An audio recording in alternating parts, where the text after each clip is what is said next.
Luxury car market की 2 दशक से अगर हम बात करते हैं इंडिया में तो 3 नाम आते हैं, मर्सिडीज, BMW और ऑडी। ऑडी के लाइनअप में भारत में करीब 13 गाड़ियां मौजूद हैं। Q3, Q5, Q7, Q8 SUVs हैं। इसके अलावा क्रॉसओवर सेडान्स हैं जो कि ये 13 का पूरा लाइनअप बनाती हैं। 2024 में इस साल ऑडी के लाइनअप से जो गाड़ियां अपडेट या फिर लॉन्च हुए हैं, जो साल का आखिर में आई है, वो है ये गाड़ी ऑडी की एसयूवी Q7।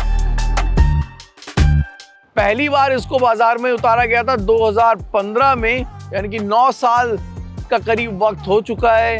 9 साल में बीच में अपडेट मिल चुका है और ये भी जो है एक अपडेट है। लेकिन उससे ज़्यादा बड़ी बात ये है कि अब इस गाड़ी को औरंगाबाद से जो प्लांट है वहीं पर CKD यानी नॉकडाउन यूनिट के तौर पर असेंबल किया जा रहा है।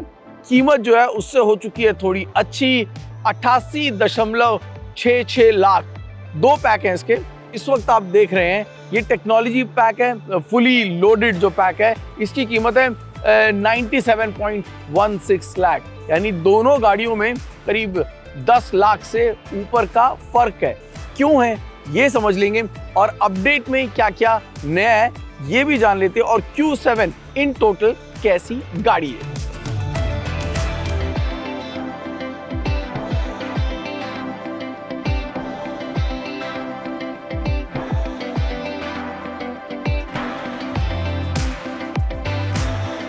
अपडेट क्या है? सबसे बड़ा अपडेट तो ये चेहरा ही है, यानी कि ग्रिल जो है वो बदल दी गई है, वर्टिकल स्लैट दे दिया गया और बहुत बड़ा एक क्रोम का कवर है हेक्सागोनल जो कि यहाँ पर दिया गया। बम्पर रीडिजाइन कर दिया गया है, मैट्रिक्स LED हेडलाइट्स दी गई हैं DRL के साथ। लेकिन ये जो टर्न इंडिकेटर्स है ना, ये आपको सिर्फ इसमें मिलेंगे। जो इसका प्रीमियम प्लस पैक है वहां पर आपको टर्न इंडिकेटर्स नहीं दिए गए हैं। This is the total update from the front. Side profile Audi Q7 का या किसी भी ऑडी SUV का जो है ना, वो मेरी सबसे ज्यादा पसंद है क्योंकि that look like a proper SUV। Overall पूरा डायमेंशन जो है वैसे का वैसा ही है, no change at all. 5 metre से लंबी ये गाड़ी है, 1705 mm करीब इसकी हाइट है। जो एक प्रीमियम और टेक्नोलॉजी, इन दोनों में जो आपको फर्क दिखेगा वो टायर्स का यहाँ पर 20 इंच के दिए गए हैं, जबकि आपको प्रीमियम प्लस में 19 इंच के अलॉय व्हील्स मिलेंगे। रियर में अगर आप देखेंगे तो यहाँ भी बहुत बड़ा बदलाव नहीं है, बस जो बम्पर है उसको रीडिजाइन कर दिया गया और जो रियर टेल लाइट्स हैं DRLs उनको चेंज कर दिया गया है। इसके अलावा कोई बदलाव आपको नहीं दिखेगा, वही लंबी चौड़ी क्रोम की पट्टी यहाँ पे नजर आएगी। बट यही शायद इस ऑडी की जो लाइनअप में SUVs हैं उनके लिए जरूरी भी है, क्योंकि ऑडी के जो कस्टमर्स होते हैं वो अमूमन जो है वो है जिनको लग्जरी चाहिए, जिनके पास पैसा मौजूद है लेकिन उनको वो दिखाने का शौक नहीं है। बहुत सारी गाड़ियां जो इस साल हमने चलाई हैं उन सभी गाड़ियों में एक चीज कॉमन थी, वो ये कि उन सभी गाड़ियों को कनेक्टेड फीचर से लोड करके रखा गया है। यानी सब में कनेक्टिविटी जो है, कम्युनिकेशन जो है वो एक सबसे बड़ा मुद्दा बना हुआ है। आखिरी गाड़ी मैंने जो चलाई थी वो महिंद्रा की BE6e थी और XEV9E। इन दोनों गाड़ियों में जिस तरीके के अपडेटेड फीचर्स और लिस्ट जो लंबी चौड़ी थी वो आजकल लग्जरी गाड़ियों में भी नहीं मिलती है। और सोचिए अगर एक लग्जरी कार जिसकी कीमत मैं इस वक्त 97.88 लाख की बात कर रहा हूँ, वहां पर इंटीरियर में या यूं कहिए कि कनेक्टिविटी के मामले में कमी दिखे तो आपको क्या लगेगा। यहाँ पर वही 3 स्क्रीन लेआउट है जो पहले मौजूद था, कोई बदलाव नहीं है। यहाँ पर डिजिटल इंस्ट्रूमेंट क्लस्टर है, इंफोटेनमेंट स्क्रीन है और उसके बाद आपके क्लाइमेट कंट्रोल के लिए एक अलग से स्क्रीन दिया गया है। नाउ सोचिए इसकी वजह से आपका स्टोरेज स्पेस भी है वो मारा गया। यहाँ पर आपको स्टोरेज के लिए ज़्यादा जगह नहीं है, एक छोटा सा 2 निक्के निक्के जो ग्लास हैं वो रख सकते हैं। आपके पास वायरलेस चार्जिंग पैड भी दिया गया है, सनरूफ है। क्वाट्रो के अलावा आपके पास जो मोस्ट इम्पॉर्टेंट थिंग है वो इसका म्यूजिक सिस्टम है, Bang & Olufsen का, जो अब भी बरकरार है। लेकिन there is nothing fresh that I see. और आजकल ना the kind of apps and the kind of features that are there in the car, that is something that actually is missing in this car. मैंने कहा ना, पैसा तो है लोगों के पास जो ऑडी खरीदते हैं, वो दिखाना नहीं चाहते लेकिन वो इस्तेमाल करना चाहते हैं। और जब गाड़ी के अंदर बैठे होते हैं तो वो सारे जो कनेक्टिविटी फीचर्स हैं ये वो इस्तेमाल करना चाहते हैं। वो चीज़ें जो है ना वो यहाँ पर थोड़ा सा missing है. I like the leather seat by the way. Yeah, this is something which makes this car look premium and awesome. Sunroof भी है, 360 डिग्री कैमरा भी आपको मिल जाएगा. बाकी सभी चीज़ें मौजूद हैं, लेकिन स्टिल अगेन मैंने 360 डिग्री कैमरा की जो बात करी थी वो आपको प्रीमियम प्लस का जो पैकेज है वहाँ पर नहीं मिलेगा. जो Q7 आपने देख रखी होगी या for if you are planning to buy one ना, then I would like to tell you कि this is a 7-seater. Okay, first row, second row, they are fantastic. Third row जो है again not something that I will recommend, but हाँ as a 5-seater this is awesome. आपको वो जो 1 करोड़ की गाड़ी की बात कर रहे हैं हम, 1 करोड़ की गाड़ी में जो कंफर्ट चाहिए ना वो आपको मिलेगा. सीट्स जो है वो थोड़ी सी फर्म मिलेगी. ये भी ना because a lot of people like this cricket leather. कुछ होते हैं जिनको ये पसंद नहीं है, थोड़ा और सॉफ्ट कुशनिंग पसंद होती है. बट फॉर लॉन्ग ड्राइव्स ना this premium stuff is what you would enjoy मोर. थोड़ा थाई सपोर्ट भी आप कहेंगे कि मेरे को थोड़ा कम पड़ रहा है. इसका जो कंपटीशन है ना, उस कंपटीशन में जो गाड़ियां हैं that is mainly the X5 GLE. ये जो गाड़ियां हैं इसके जो मेन कंपटीशन में आती हैं, तो उनके लिहाज से ना आपको थोड़ी कमी पेशी ज़रूर नज़र आएगी. और यहाँ पे बीच में 3rd सीट जो है वो बिल्कुल अलग से दे रखी है, लेकिन उसका इस्तेमाल अगेन जो सीनियर लोग हैं वो शायद ना कर पाए. उसकी वजह अगर मैं 3rd सीट पे आता हूँ तो then I have to keep my legs like this because there is a tunnel in between. So not too many people would like to go on a long drive with a tunnel and a space like this, but क्योंकि 1 करोड़ की गाड़ी की बात कर रहा हूँ, हर चीज़ में ना ये ज़रा ध्यान रखिएगा. This is a 1 crore rupees car, 97.88 lakh that I am talking about. आपके जो कंट्रोल्स हैं एसी के वो सभी यहाँ पर मौजूद हैं और 2 चार्जिंग पॉइंट भी हैं जो यहाँ पर आपको मिलेंगे. So this is the second row of this Audi Q7. Highly not recommended seats the 3rd row. But 3rd row जो है ना, जितनी भी ज़्यादातर SUVs है ना उन सभी में 3rd रोज की यही हालत है.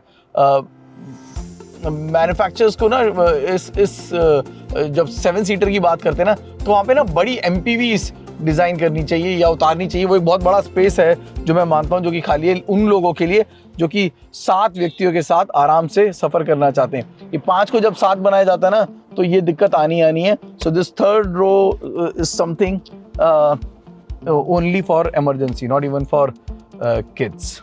अगर आप सिर्फ कीमत के लिहाज से देखेंगे ना तो ये एक फायदे का सौदा बन सकता है. अगर आपको बहुत ज्यादा अपने नेबर्स को जलाने में इंटरेस्ट नहीं है, सड़क पर धूम मचाने में इंटरेस्ट नहीं है, तो ये एक बड़ी पोटेंट गाड़ी है, no doubt regarding that. But again competition जो है वो चाहे X5 हो यानी कि BMW हो या फिर GLE मर्सिडीज हो, वहाँ पर जो फीचर्स की जो लिस्ट है ना वो बहुत लंबी हो चुकी है. वहाँ पे जो एक्सटीरियर अपील है वो डिफरेंट हो चुकी है. So it looks an absolutely new car where this is a update which is not getting old with time. आमतौर पे जब किसी गाड़ी का अपडेट होता है, फेसलिफ्ट होता है या फिर जनरेशन चेंज होता है तो कई सारे पैमानों पे नज़र रहती है. उनमें एक जो फेसलिफ्ट या फिर ज़्यादातर जनरेशन चेंज के मामले में हमारी नज़र रहती है कि गाड़ी के इंजन में, रिस्पॉन्स में, प्लेटफॉर्म में कितना बड़ा बदलाव आया और कितना फ़र्क है.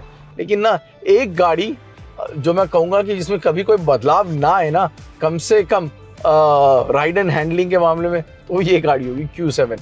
पहले भी मैंने अपने रिव्यूज़ में यही बोला है कि इंडियन रोड्स को कोई ठीक से टैकल करता है ना. इस वक्त ना हम नोएडा में गड्ढे ही गड्ढे भरे पड़े हैं, बट मुझे कोई टेंशन नहीं है because the way it rides and handles these road, it is just awesome.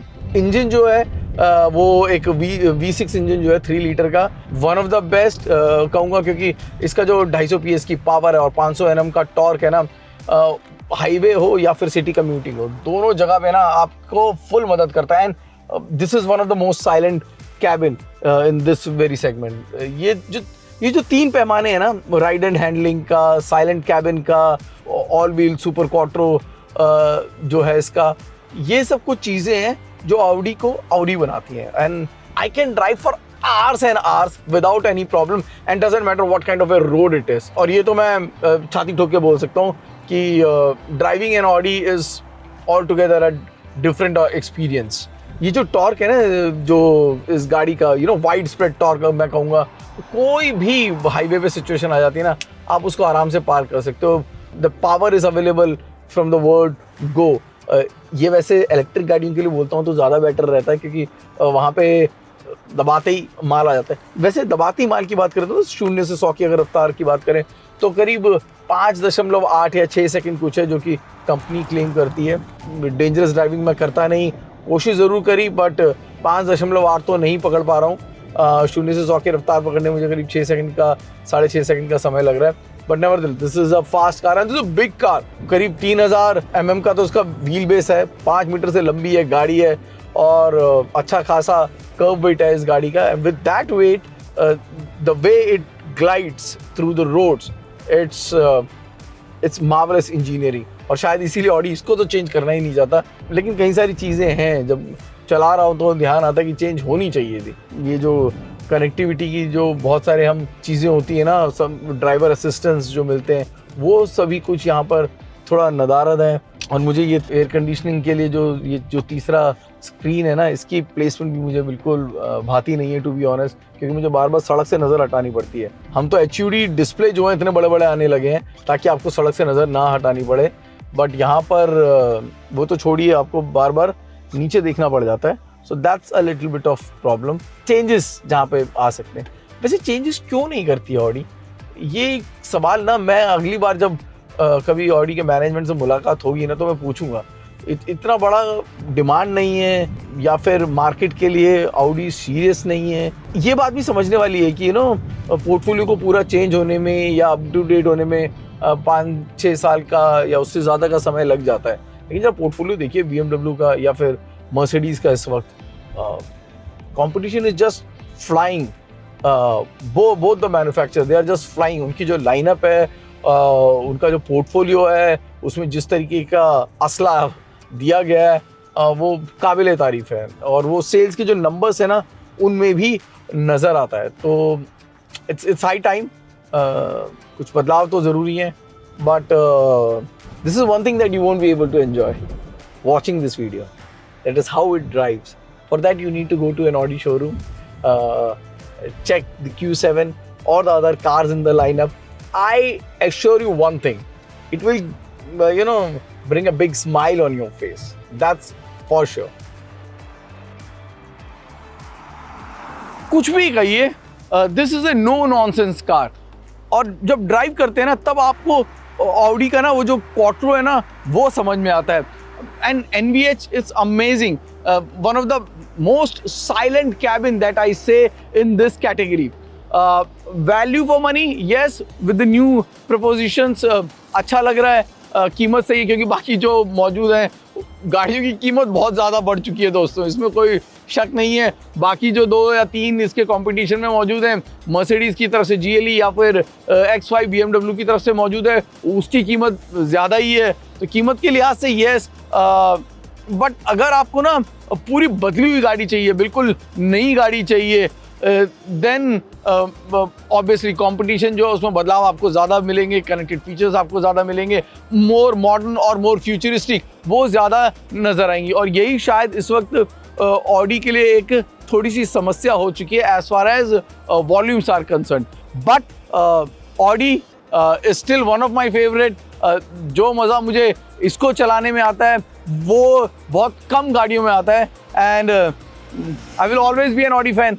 And if you are a fan of Jagran hitech, please subscribe, like and share, और कमेंट सेक्शन में ऑडी की गाड़ियों के बारे में, ऑडी की मार्केट पोजीशनिंग के बारे में, और ऑडी के बारे में कुछ भी कहना चाहते हैं या हमारे बारे में कुछ कहना चाहते हैं, इस वीडियो के बारे में कुछ कहना चाहते हैं, तो प्लीज़ कमेंट सेक्शन में अपनी राय ज़रूर लिखिएगा। All those things we read and we like to read all those things, good और bad, both of them. So please don't worry, just write your comments and see you in another video. Namaskar.